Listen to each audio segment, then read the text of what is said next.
Id-Direttorat tal-Avjazzjoni Ċivili Malti ħareġ liċenzja u ċertifikat tal-operat tal-ajru lil KM Malta Airlines Limited dan f'pass ieħor biex tiġi stabbilita linja nazzjonali ġdida tal-ajru għal pajjiżna. Din il-linja tal-ajru mistennija tagħmel l-ewwel titjira tagħha fil-31 ta' Marzu s-sena d-dieħla.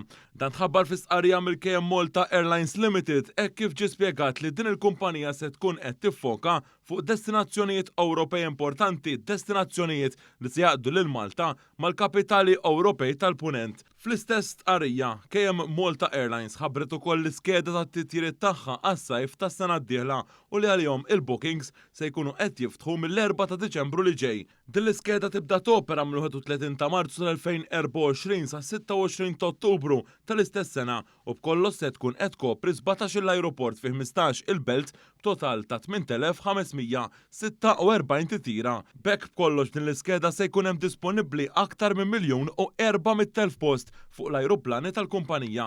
Tul dan il-perjodu KM Malta Airlines Limited se tkun qed twettaq 284 titjira fil-ġimgħa b'kull ajruplan iddum fl-ajru medja 12 siegħa u 8 minuti kuljum.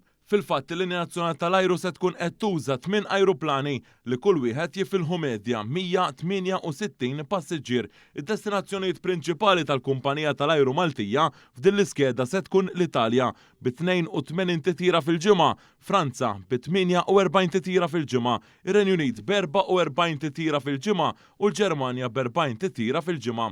Intant il-linja nazzjonali tal-ajru fetħet l-applikazzjonijiet għal postijiet tax-xogħol fi ħdana hekk kif qed tfittex li timpjega 375 persuna. L-ewwel sejħa se tkun għal kaptana u first officers.